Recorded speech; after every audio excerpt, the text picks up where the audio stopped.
So while we're picking on you, Representative Torkelson, I've got a question for you specifically. And it comes from a viewer in Miltona who wants to know, please explain the changes in the what the viewer describes as the Dayton-Torkelson buffer bill. So I can't miss the opportunity to ask you to explain those changes in the Dayton-Torkelson buffer bill. We, as many people know, we did pass buffer legislation at the very end of session last year. It was kind of in the dark of night, in a way, and not the way I would suggest proceeding with legislation. And it's no surprise to me that we need to do some clarification of that legislation this year. That was poignantly pointed out during the fall and winter that there was a discrepancy in how we interpreted the bill. It was my understanding and the understanding of the chairs of the committees that it was not to affect private ditches. The agencies and the governor kind of thought it would, so we had a little meeting where we finally realized, the governor finally realized that, yeah, we needed to avoid trying to do the private ditches for lots of reasons, one of them just being structural. There's no definition of what a private ditch is. But we have an inventory of public waters, we have an inventory of public ditches, and that's where we're going to be proceeding with buffers. The bill that passed through the Senate Environment Committee today is a clarification bill. I met with the governor, and that's what we agreed to do, that we agreed to clarify this legislation so that people understand what their jurisdiction is, understand what's expected, and I believe we are very close. I think we're there, actually, with this legislation. I'm meeting tomorrow morning with some of the agency folks just to kind of polish it up, make sure that we understand exactly what we think it says. But I did get a call from the governor's office just about an hour and a half ago, as a matter of fact. We're making news here, folks. We're making news right here. I got a call from the governor's office that he intends to sign this bill when it is passed out of the House and Senate. So I'm happy to get to this point. It's been quite a journey. It's never been my objective to make anyone really happy with this. It's been my objective to make everyone a little bit uncomfortable, because it's hard for farmers and landowners to give up any of their land. It's what they live on, after all. It's what they make their living on. At the same time, it's important for us to protect water and water quality, and to protect the ditches themselves. We have examples of some farmers that, kind of want to get every inch of land they can so they get that first row of corn actually inside the ditch, and that's not good. We need to protect the ditches and protect the water. At the same time, try and do it in a way that removes as little land from production as possible and still does the job. So I think what we've done is really drive down the responsibility and decision making to the local level as much as possible, so that county boards and local water authorities will have some discretion on how these buffers are applied. Also, we found some money for our SWCDs last session. So Soil and Water Conservation Districts. I'm sorry, yeah, there's one of those acronyms. Our Soil and Water Conservation Districts.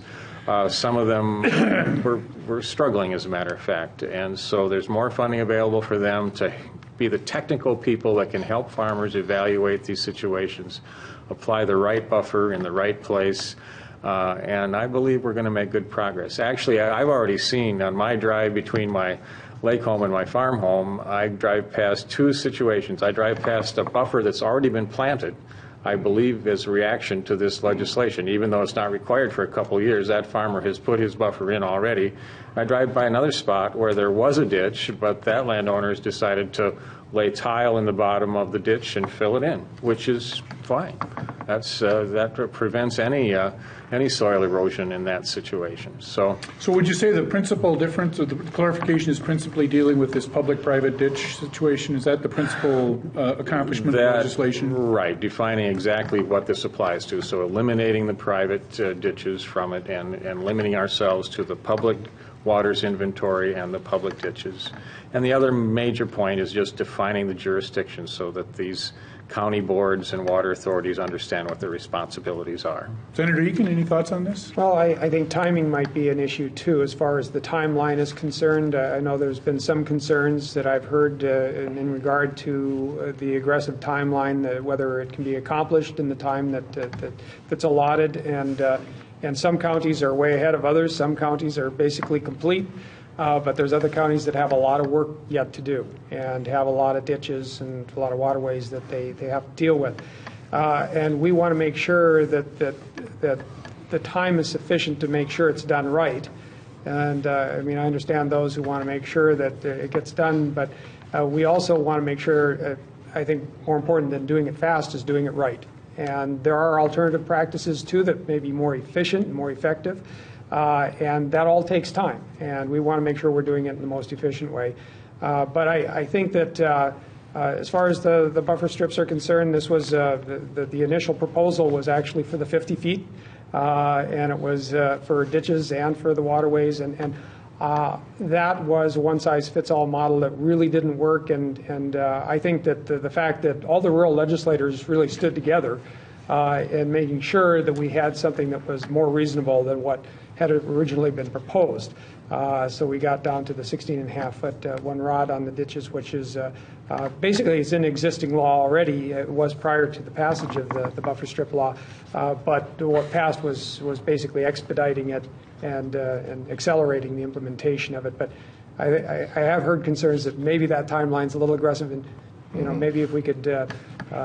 And Representative Lean had talked about a possibility of if you have a good faith effort that you're showing that you're on the path to achieving it, that maybe you could be given more time. And I thought that was a good idea. Representative Lean, your thoughts very quickly on this? Yeah. No, I think what Representative Torkelson and Senator Eakin have said here pretty much sums it up. I was pleased to see that the private ditches were taken out of that. I've seen some maps of some Clay County fields and trying to manage that for private ditches. I can't even imagine how the soil and water districts would do that. But, I think another aspect of ag that we have to be talking about, thinking about our ag property taxes. And I know we spent a considerable amount of time on that in the property tax division here a couple weeks ago.